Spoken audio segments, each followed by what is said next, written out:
Section 1. You will hear a conversation between Cindy and Bob. First, you have some time to look at questions 1 to 10. Now listen carefully and answer questions 1 to 10. So, Bob, how many people have said that they're coming on the company picnic? Well, Cindy, we've got 35 definite and another 10 probable. Shall we say 50? I think so. And we've fixed the date for... The 26th, the last Sunday in August. Great. I hope the weather's good. Should be. Now, we have to decide where to order the food from and what kind of things we want. Right. What's our budget?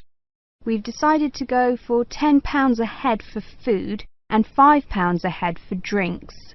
OK, I got some pamphlets from caterers. What do you think? The most important thing is to make sure that there's a variety of food. We don't want people complaining that they don't like anything. We also don't want food that could deteriorate in the sun. Ice cream, that kind of thing. You've seen these pamphlets. What do you think? Well, I thought Paris Kitchen looked good. The price almost exactly meets our budget, and they seem to have a good variety. I don't know. A friend of mine used them for her company and wasn't impressed. Really? What exactly didn't she like? Well, the food. She said the food was good, but not quite the variety they'd expected. The drinks included some wine, which was apparently not very good. Oh, well, perhaps we need to consider this one, company caterers. Looks a bit pricey. Mind you, I've heard that they are very good. Let me check the price. Yes, £12 a head for food. That's more than our budget. Do you think we could get a discount? Let's see if it says anything in the pamphlet. Yes, they do offer a discount for groups of more than 30. 10%. Does that help us? 10% off £12. It's still more than we budgeted for. Hey, look at this one. Celebrations. It's a new company. I asked a few people about them, but no one has any ideas. Well, let's see. £9 a head for food and £5 a head for drinks. That's fine. What kind of food do they have? It says here that they just provide cold meals for picnics. Well, that's okay. And they include vegetarian dishes. We do have some vegetarians to take into consideration. Well, it looks good to me. The only problem is their lack of experience. I mean, it's a bit of a risk, isn't it? Yes, if the food's no good, we'll look incompetent. Ah, look here. It says that we can visit their premises and try some of the dishes they offer. You mean we might get a free lunch? Shall we call them and arrange to go and see them? OK, which day? How about tomorrow? No, we've got that meeting. The day after tomorrow, Thursday. Good. Time? 11? Good. Right. What's their phone number? 28653479. We also need to ask them whether they can deliver straight to the picnic site, don't we? Yes. I don't think that'll be a problem, though. I mean, it's on the outskirts of the city, but it's not too far away. Does the price include delivery? It doesn't say, but the other companies include it, so they should. If they don't, our budget still allows us to pay a small fee. That is the end of section 1. You now have half a minute to check your answers.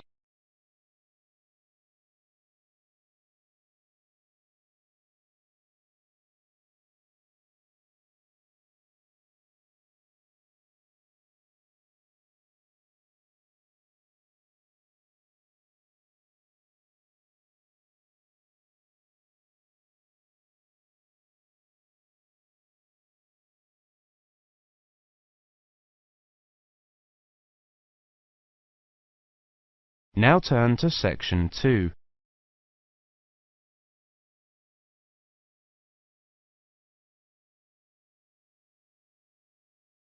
Section 2. You will hear a presentation on advice on legal matters. First, you have some time to look at questions 11 to 20.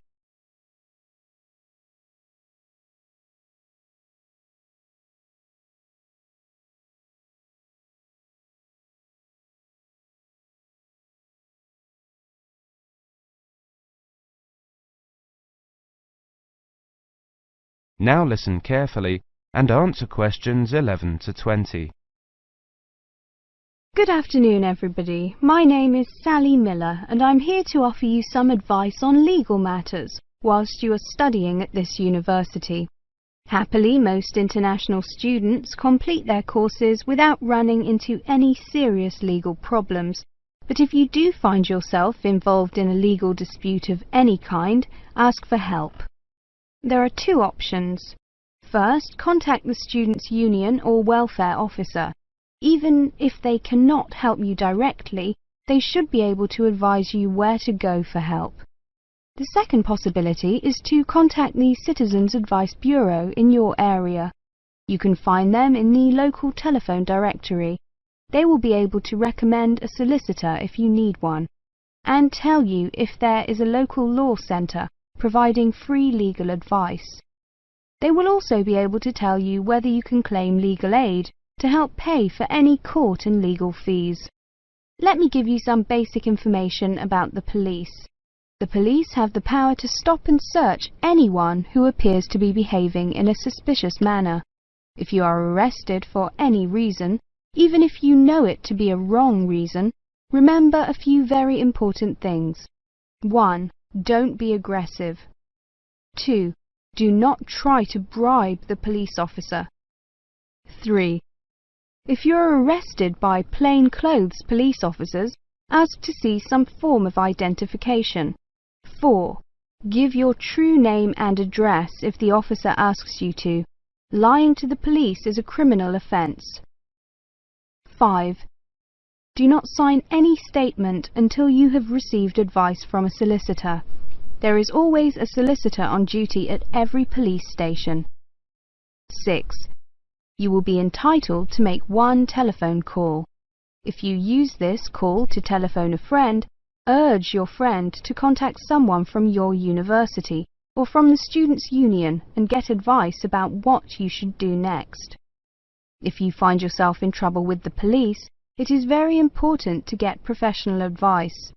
Contact any of the following: your university welfare officer, the students' union at your university, your local Citizens Advice Bureau, a local law centre.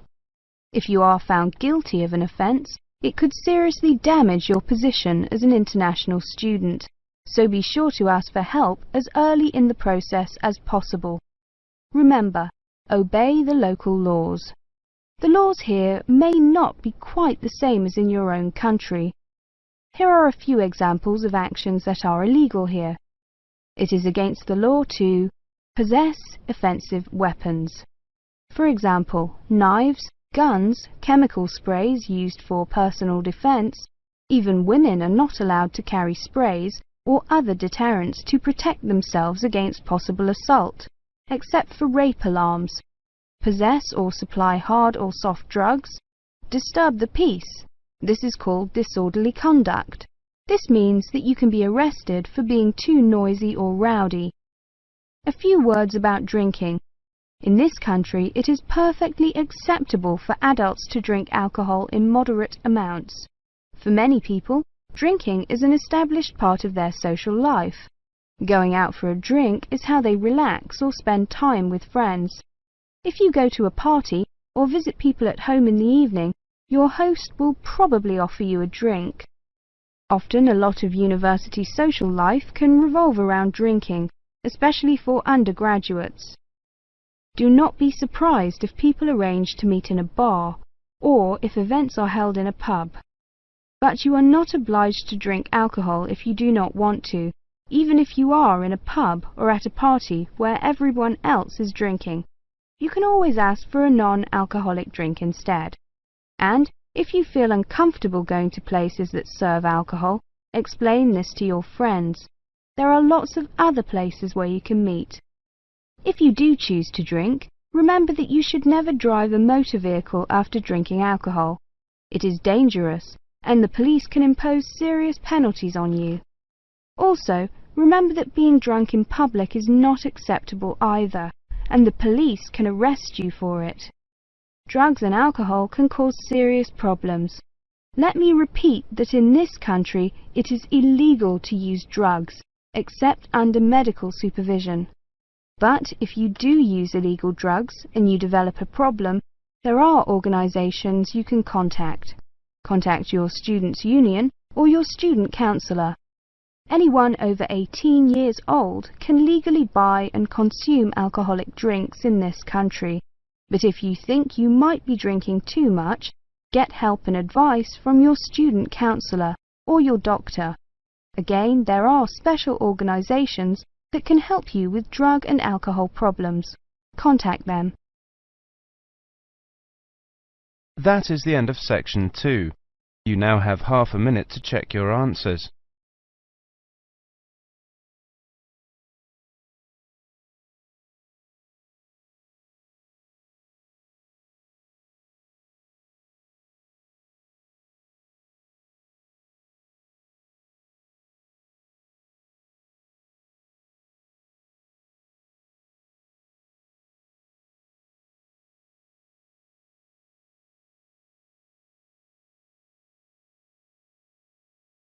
Now turn to section 3.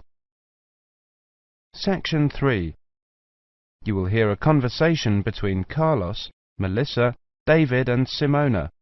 First, you have some time to look at questions 21 to 30.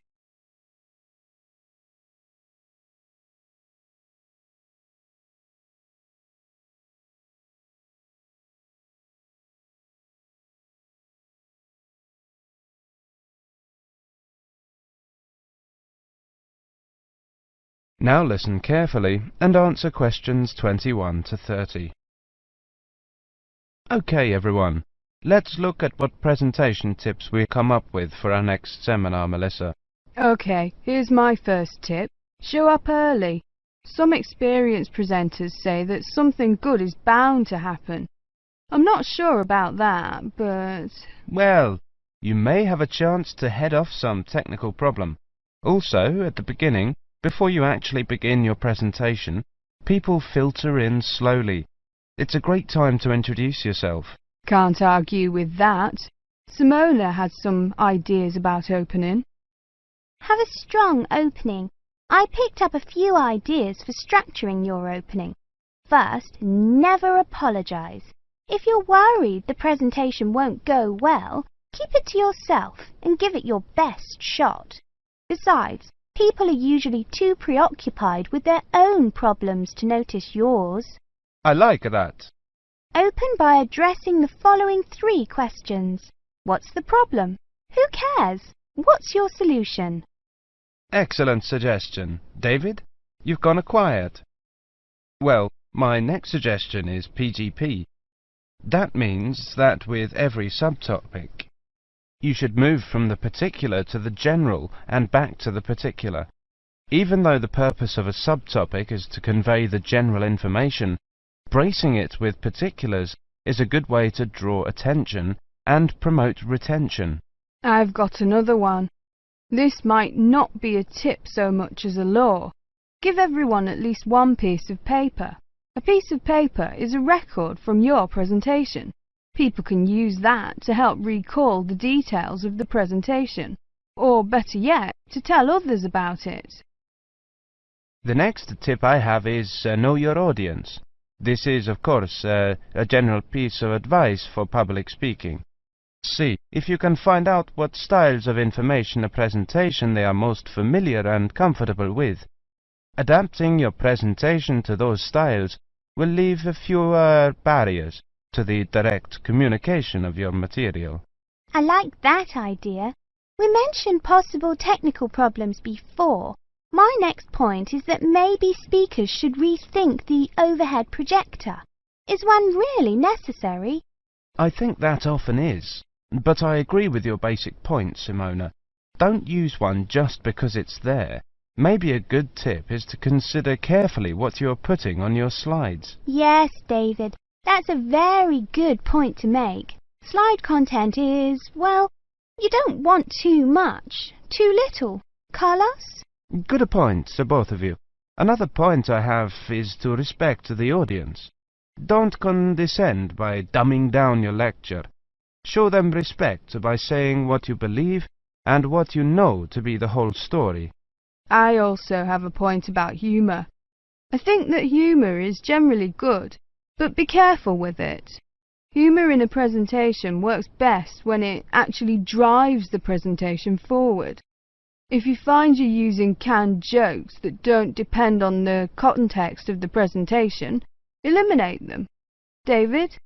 Maybe, Melissa, but always be very careful about jokes that put down a class of people. If you're going to alienate your audience, do it on the merits of your content. Also, avoid masculine or even feminine pronouns as universals. It can be a nuisance to half the audience. As universals, use the plural they. The Oxford English Dictionary has allowed they as a gender-neutral singular pronoun for years. Thanks, Simona.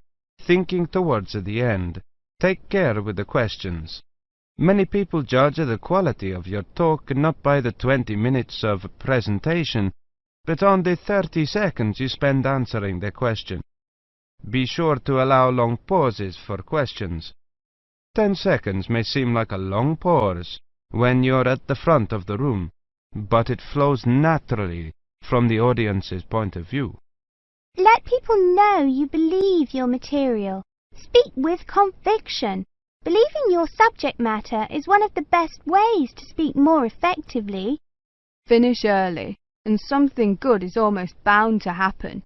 If nothing else happens, people will be able to leave early, and suddenly they'll have an extra couple of minutes to do things they didn't think they'd get to. People will really like you if you do that. I think we have missed the key point. Practice. Practice over and over and over. If you can, record your presentation. Play it back and watch yourself. You'll discover 1,000 horrible things you never knew about yourself. Now watch it again without the sound. Why are your hands flying around like that? Now listen to it with the picture. Get rid of those ums. Now watch it at twice the normal speed. This emphasizes low-frequency cycles in your gestures. David, those were excellent points. I have one more, something quite simple, but often overlooked. I read that the two most dehydrating things you can do in a modern civilization are live presentations and air travel. I don't know if it's really true, but the message is that the way to stay sharp is to drink lots of water. Take care of your body, especially your voice. If possible, avoid alcohol too. So, we've got to organise these points now. That is the end of section 3. You now have half a minute to check your answers.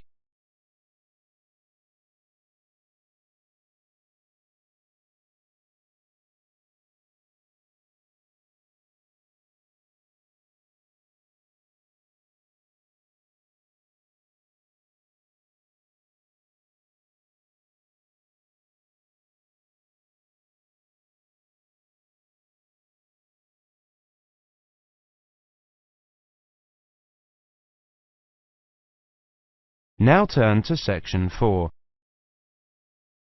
Section 4. You will hear a monologue on the subject of the Celts.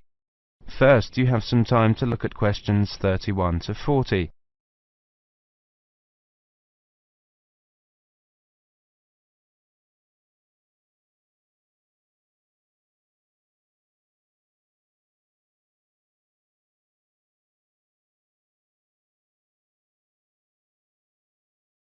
Now listen carefully and answer questions 31 to 40.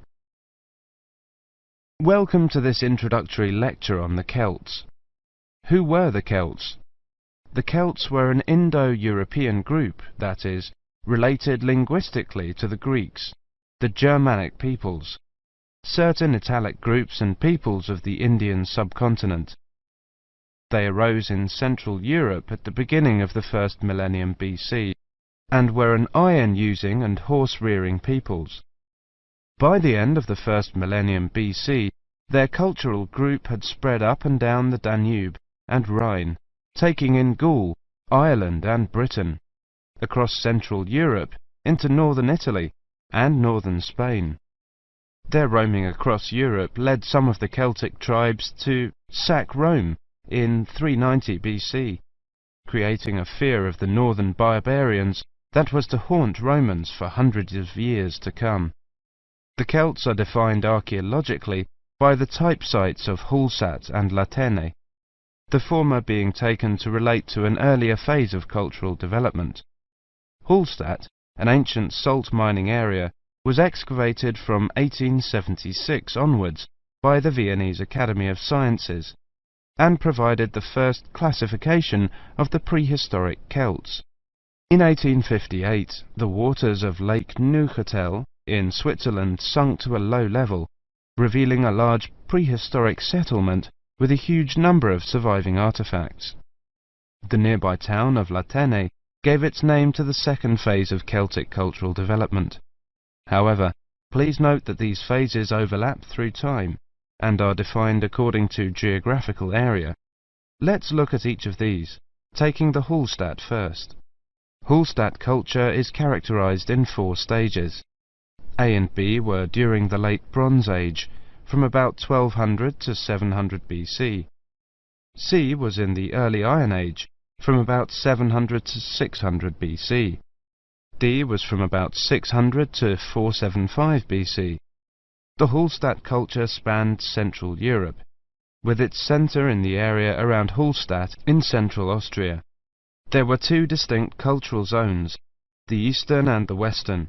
At the start of the period, long-distance trade was already well established in copper and tin, the basic requirements for manufacture of bronze. From about 700 BC, trade in iron also became established. The Hallstatt area also already controlled the trade in salt, crucial when there were few other means to preserve food. Control of these 2 crucial trade goods, iron and salt, provided the basis for the accumulation of wealth and influence. From 800 BC, some burials of rich people can be identified in Central Europe, with grave goods such as wheeled wagons and iron swords. Hallstatt C saw the construction of fortified hilltop settlements to the north of the Alps. These had burial mounds holding very high-quality goods, such as vehicles and expensive imported treasures. By the time of the Hallstatt D period, these increasingly extravagant burial mounds were clustered around a few major hill forts to the southwest of the region.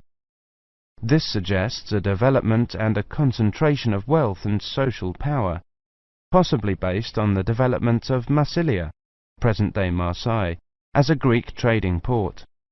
The expansion of luxury trade brought greater opportunities for profit and helped to create an increasingly stratified society, with the development of a wealthy nobility. Over the period from 1846 to 1863, 1,000 graves were found at Hallstatt, with an astonishing range of artifacts, including clothing and salt mining equipment, as well as weapons, jewellery, pottery, and imported bronze vessels in the chieftains' graves. The Latene era was the time of Celtic expansion and migration, and the time of formation of the myths. The Latene culture is named after the site in Switzerland where it was first discovered. The Latene people were those known to the Romans as Gauls, originally found in an area from eastern France to Bohemia. The Latene culture spread rapidly from about 400 BC. The Latene Celts settled in Spain in 450 BC, in northern Italy in 400 BC, invaded Rome in 390 BC, invaded Greece in 279 BC, invaded Galatia in modern Turkey in 270 BC. By 200 BC, they occupied the lands that are now Britain, the Netherlands, Brittany, Belgium, Germany and Switzerland. There is much debate over how much of the expansion into Britain was achieved through invasion and settlement, and how much was the expression of cultural transfer that accompanied trade and reflected the commonality of kinship and language of many tribes. There is little evidence for actual migration of Latene people into Britain. Nevertheless, it does appear that the Latin culture was more militarily focused than the Hallstatt one. The Latin graves across Europe hold iron weapons, swords and spearheads, and wooden shields, as well as everyday items such as razors, yokes, cauldrons and jewellery. That is the end of section 4. You now have half a minute to check your answers.